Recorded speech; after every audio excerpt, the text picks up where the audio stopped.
Good evening, and welcome back, poetry lovers. It is I, ZM Wise, and here I am with another home recording just for you.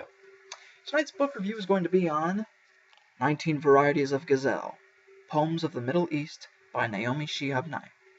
The first thing I'd like to point out is the cover, which is explained. The girl in the photograph on the dust jacket is holding a poem by Mahmoud Darwish titled To My Mother, and it reads, I long for my mother's bread, and my mother's coffee, and my mother's touch, and my childhood grows up, one day following days full of patience, and I love my life, because if I die, my mother's tears will shame me. Translated by Aziz Shihab.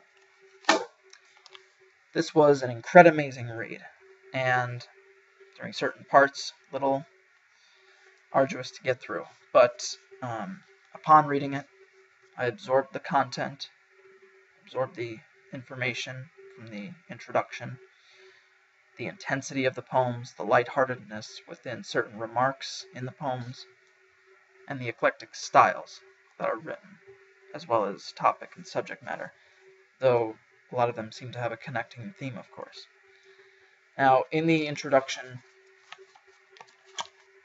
the last paragraph is extremely important to poetry lovers, and I feel that is deemed necessary to be read out loud. Let me see here. So the last two paragraphs are about her grandmother.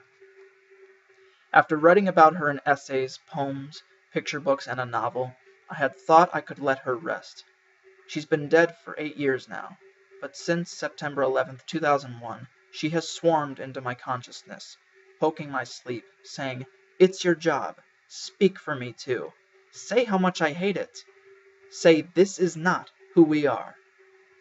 I dedicate these poems of my life to the wise grandmothers and to the young readers in whom I have always placed my best faith. If grandmothers and children were in charge of the world, there would never be any wars. Peace, friends. Please don't stop believing. And that intro was written in December of 2001. She's truly something else. I also have one of her books called This Same Sky. It's an anthology. It's of international poetry. She also edited another anthology of Texas poems, just purely about Texas. Texas has been a big home for her, and the many styles in which she writes these certain pieces are just befuddling. Sometimes you can catch them, sometimes you can't. Sometimes they're more prose-like, and I noticed a certain pattern. A lot of them are what Ginsberg would have called prose poems, and they're very self-explanatory. Each piece contains a story, but quite a lot of them spoke to me. I don't even know which ones I want to read to you. I could make this video go on for at least an hour or two, but no. So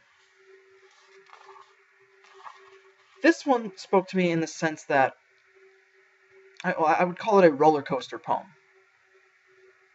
It starts to build up. It's sort of intense at first, but there's this calming sensation. And all of a sudden, by the second or third stanza, boom, we are in the battlefield. Our faces have horrified expressions. We hear shots being fired all around us. And then all of a sudden, by the last stanza, we're back. We're zen once more. Everything is tranquil.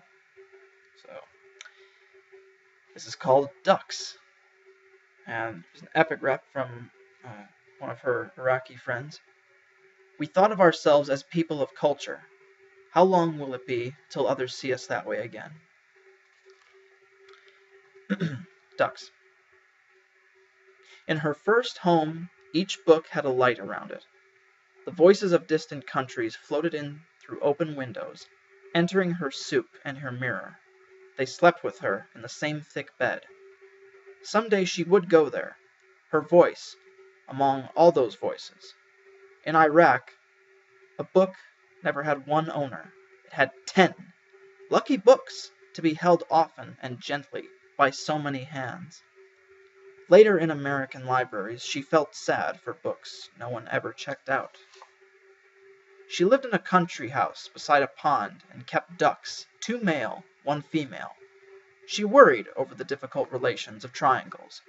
One of the ducks often seemed depressed, but not the same one. During the war between her 2 countries, she watched the ducks more than usual. She stayed quiet with the ducks. Some days they huddled among reeds or floated together.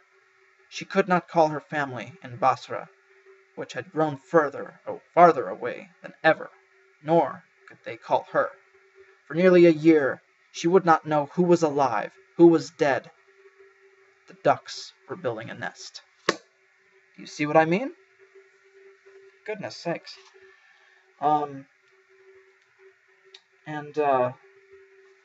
So I definitely recommend this book to you, my dear poetry lovers.